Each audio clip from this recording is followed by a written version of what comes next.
Hi friends, ಎಲ್ಲರಿಗೂ ನಮಸ್ಕಾರ. Welcome to my YouTube channel Rajani's kitchen corner. ಇವತ್ತು ನಾನು ನಿಮ್ಗೆ ಹೇಳ್ಕೊಡ್ತಿರೋವಂಥ ರೆಸಿಪಿ ಮ್ಯಾಂಗೋ ಲಡ್ಡು. ತುಂಬ ಸಿಂಪಲ್ಲಾಗಿ ತುಂಬ ಬೇಗ ಮನೆಯಲ್ಲಿ ಹೇಗೆ ಮಾಡ್ಕೊಳ್ಳೋದು ಅಂತ ಹೇಳ್ಕೊಡ್ತೀನಿ. ಮಕ್ಳಿಗಂತೂ ಇದು ತುಂಬಾ ಇಷ್ಟ ಆಗುತ್ತೆ. ಸ್ವೀಟ್ ಕ್ರೇವಿಂಗ್ ಇರೋರ್ಗಂತೂ ಇದು ತುಂಬಾ ಇಷ್ಟ ಆಗುತ್ತೆ. ಒಂದು ಸಲ ಟ್ರೈ ಮಾಡಿ. ಅದಕ್ಕೆ ಯಾವುದೆಲ್ಲ ಇಂಗ್ರೀಡಿಯೆಂಟ್ಸ್ ಬೇಕಂತ ನೋಡೋಣ. ನಾನಿಲ್ಲಿ 1 ಕಪ್ ಆಗೋಷ್ಟು ಮ್ಯಾಂಗೋ ಪ್ಯೂರಿ ಮಾಡಿ ಇಟ್ಕೊಂಡಿದ್ದೀನಿ. ಅರ್ಧ ಕಪ್ ಆಗೋಷ್ಟು ಡೆಸಿಕೇಟೆಡ್ ಪೌಡರ್, 3 ರಿಂದ 4 ಸ್ಪೂನು ತುಪ್ಪ, 3 ರಿಂದ 4 ಸ್ಪೂನು ಕಂಡೆನ್ಸ್ಡ್ ಮಿಲ್ಕ್ನ ಇಟ್ಕೊಂಡಿದ್ದೀನಿ. ಹೇಗೆ ಮಾಡೋದಂತ ನೋಡೋಣ. ಒಂದು ಬಾಣಲಿಗೆ ನಾವು ತುಪ್ಪ ಇಟ್ಕೊಂಡಿದ್ವಲ್ಲ, ಅದನ್ನಷ್ಟನ್ನು ಹಾಕ್ಕೊಂಡು ತುಪ್ಪ ಸ್ವಲ್ಪ ಕರಗದ ಮೇಲೆ ಅಥವಾ ಬಿಸಿ ಆದಮೇಲೆ ಅದಕ್ಕೆ ಡೆಸಿಕೇಟೆಡ್ ಪೌಡ್ರ್ ಹಾಕ್ಕೊಂಡು ಅದು ಸ್ವಲ್ಪ ಕಲರ್ ಚೇಂಜ್ ಆಗೋವರೆಗೂ, ಅಂದರೆ ಸ್ವಲ್ಪ ಹುರ್ಕೊಳ್ಳೋಣ. ಅದನ್ನು ಒಂದು ಸ್ವಲ್ಪ ಕಲರ್ ಚೇಂಜ್ ಆಗುತ್ತೆ ನೋಡಿ. ಇವಾಗ ನೀವು ನೋಡ್ತಾ ಇದ್ದೀರಲ್ಲ, ಈ ಥರ ಆಗಿ ಸ್ವಲ್ಪ ಲೈಟ್ ಗೋಲ್ಡನ್ ಕಲರ್ ಆಗುತ್ತೆ. ಈಗ ಇದಕ್ಕೆ ಮ್ಯಾಂಗೋ ಪ್ಯೂರಿ ಹಾಕ್ಕೊಳ್ಳೋಣ. ಮ್ಯಾಂಗೋ ಪ್ಯೂರಿ ಹಾಕ್ಕೊಂಡು ಮಿಕ್ಸ್ ಮಾಡ್ಕೊಳ್ಳೋಣ. ನಾವಿಲ್ಲಿ ಇದಕ್ಕೆ ಎಕ್ಸ್ಟ್ರಾ ಯಾವುದೋ ಸ್ವೀಟ್ನ ಆ್ಯಡ್ ಮಾಡ್ತಾಯಿಲ್ಲ, ಕಂಡೆನ್ಸ್ ಮಿಲ್ಕ್ನ ಮಾತ್ರ ಹಾಕ್ಕೊತಾ ಇರೋದು. ಸೊ ನಿಮಗೆ ಬೇಕಂದರೆ ಮಾವಿನ ಹಣ್ಣು ಏನಾದರೂ ಸ್ವಲ್ಪ ಉಳಿಯಿತ್ತು ಅಂದರೆ ಬೇಕಂದರೆ ನೀವು ಶುಗರ್ ಆ್ಯಡ್ ಮಾಡ್ಕೊಳ್ಳಿ. ನೋಡಿ, ನಾನು ಇಲ್ಲಿ ಕಂಡೆನ್ಸ್ ಮಿಲ್ಕ್ನ ಆ್ಯಡ್ ಮಾಡ್ಕೊತಾ ಇದ್ದೀನಿ.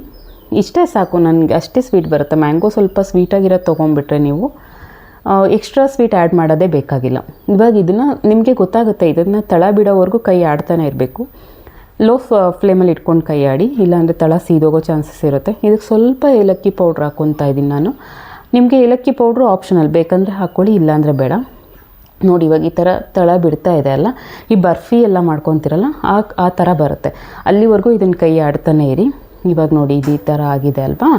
ಇವಾಗ ಇದನ್ನು ರೆಡಿಯಾಗಿದೆ. ಇವಾಗ ಇದನ್ನು ಸರ್ವಿಂಗ್ ಪ್ಲೇಟ್ಗೆ ಸರ್ವ್ ಮಾಡ್ಕೊಳ್ಳೋಣ. ಈ ಥರ ಆಗೋವರೆಗೂ ನೀವು ಕೈ ಆಡ್ತಾನೆ ಇರಬೇಕು.